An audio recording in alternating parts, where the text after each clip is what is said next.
Hi everyone, so I'm back, and in this series, I'm going to cover the English poems for grade 10 CBSE. So today, I'm going to start with The Dust of Snow by one of my favorite authors and poets, Robert Frost. So let's dive straight into the poem. So, Robert Frost is one of the iconic poets in English literature. He was born on March 26th, 1874. He was a nature poet. He mostly wrote about nature, about mountains and fields and hills and sights and woods and forests. But his main subject was, of course, humanity. He wrote about nature, but he essentially focused on the man's relationship with nature. Begin with the poem and let's see what it has in store for us. The title is rather simple and beautiful, Dust of Snow. And snow is one of my personal favorite elements of nature.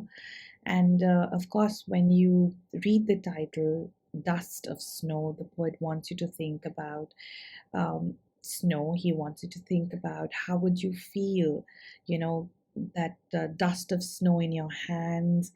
Would it make you feel refreshed? That chilly or that icy feeling in your hands or on you when it's snowing, and what effect does it have? Does it make you feel healed? Does it make you feel powerful? Does it make you feel rejuvenated?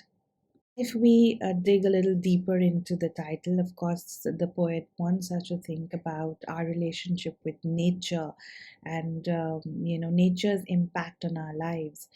Sometimes, trivial things happen with nature. Maybe you're taking a walk or you're playing with things like snow and water, but what are the long and lasting and deep effects that those elements leave on your life? Start with the first stanza. The way a crow shook down on me the dust of snow from a hemlock tree.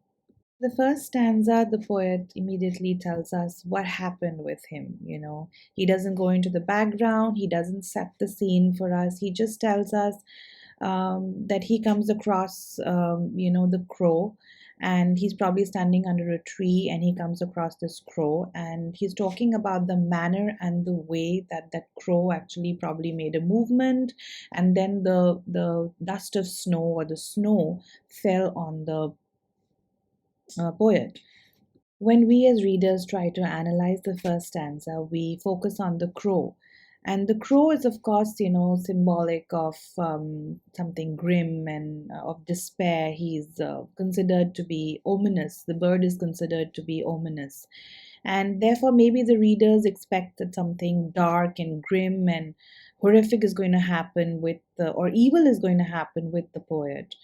Um, but we don't know as of yet. That, of course, is the mystery. Next thing that the readers probably want to look at or analyze is the mention of the hemlock tree. Now, the hemlock tree, of course, is considered to be poisonous, and therefore, again, it has a dark reference, it has an ominous reference. At this point, we know that the poet is standing under a tree, and the crow makes some vigorous movements, and therefore, he shook down the beautiful dust of snow that was probably on the branches. It fell on the poet, and from this hemlock tree that he was probably standing under.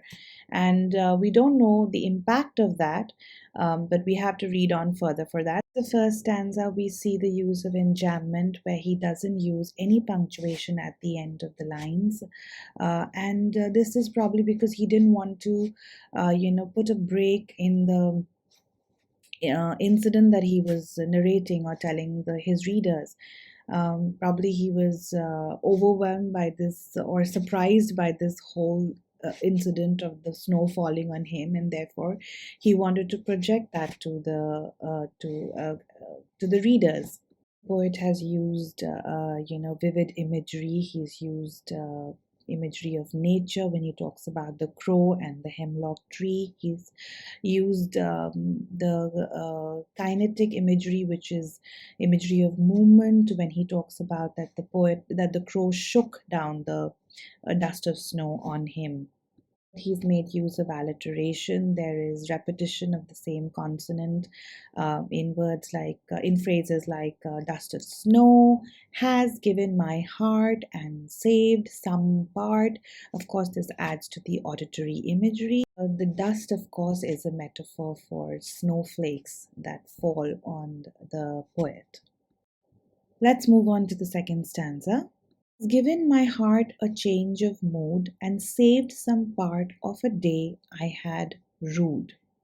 The second stanza also, the poet doesn't waste any time. He comes straight to the point and he tells us that the whole action of the crow shaking down that dust of snow on him and that snow falling on him, it has had an impact. And what is the impact? That it has given my heart a change of mood. It has changed his mood, definitely lifted his spirits, which means that before the dust of snow fell on the poet was probably gloomy, he was feeling depressed, and he was in despair. But when he felt this dust of snow fall on him, he was immediately rejuvenated from his grim mood, and he felt uplifted in spirit and heart. And we know this because the poet in the next line says, and saved some part. So, of course, the whole action of the snow falling on him saved him from that dark and gloomy mood and lifted his spirit. Back to the previous stanza when the poet mentions the crow. Now, the crow, of course, is a symbol of omen, and people or readers expected it to have some ominous effect on the poet. But the irony here is that when the crow shook down that dust of snow, it had a completely different and positive effect on the poet. He was probably feeling grim and depressed earlier when he's probably took a walk into the forest and stood under this hemlock tree, and suddenly he's shocked and he's surprised and he's feels this dust of snow fall on him, but he's not irritated or annoyed by that. In fact, he is rejuvenated by that whole when he feels that dust of snow fall on him. Two lines, you see the poet has used the word saved. Some part of the day I had rued. Now rued means regretted. The key word here is saved. That means the poet was literally rescued from his misery by this small little incident with the crow. Crow, of course, is oblivious to his actions, and that his actions has had such a blissful impact on the poet. But of course, wants to convey, and he wants his readers to observe that a simple and trivial action of this crow that was probably perched on a branch, and it shook, and when the dust of snow fell on him, how it saved him from the misery, it rescued him, it relieved him from his depression and misery. Just the feeling of that beautiful snow falling on him, it rejuvenated him, it gave him a new life, probably because he was rescued from that part of the day which he regretted, and he didn't want to think about it, he didn't want to return to it, but it gave him a new lease of life. Over here, when the snow falls on the poet, the texture of it, the icy, chilly feeling of that snow, the refreshing feeling of that snow to be able to touch and feel it, that has so much power that it changed the mood of the poet. It made him happy. It refreshed him, and it rescued him from his misery, and it gave him hope. Poet is talking about the power of nature, its healing, its unpredictability. So you could be going for a walk in the forest and you see a bird, or you look at the sky change into beautiful colors, and it just uplifts your spirit. You feel so meditative, you feel rejuvenated, and it gives you hope. I'm sure you can relate to that. Sometimes we go for a walk and we see these beautiful birds. We come across beautiful flowers that have bloomed in a particular bush or a tree, and or we see when I see especially the sky change colors in the evening or in the morning, it just uplifts your spirits.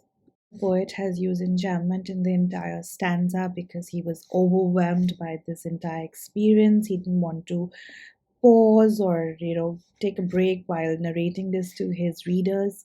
Use powerful diction. Now diction is the right vocabulary at the right time, the appropriate words that he has used. He's used simple but effective words which immediately tell the reader what has happened. So words like heart, mood, change, saved, he's effectively conveyed that his spirit was uplifted. Of a human is so important. It's so important how you feel deep inside your heart, and therefore the poet is saying that his heart had a change. It was his inner being that was uplifted, and he felt so rejuvenated by just that simple gesture of the crow. Has used the powerful synecdoche, the definition of which you can see on the slide. Synecdoche refers to the practice of using a part of something to stand in for the whole thing. So, here, of course, the heart of the poet is a part of him, but it stands for his entire being. The heart of the poet that feels happy, but every part of his being was uplifted, his spirit was uplifted, his soul had that rejuvenation. Use of these powerful poetic devices, and poet conveys to us the power of healing in nature and how we can simple things can have such deep and meaningful and lasting impacts on our lives. So I'll see you soon with the analysis of the next poem. Until then, take care and study hard.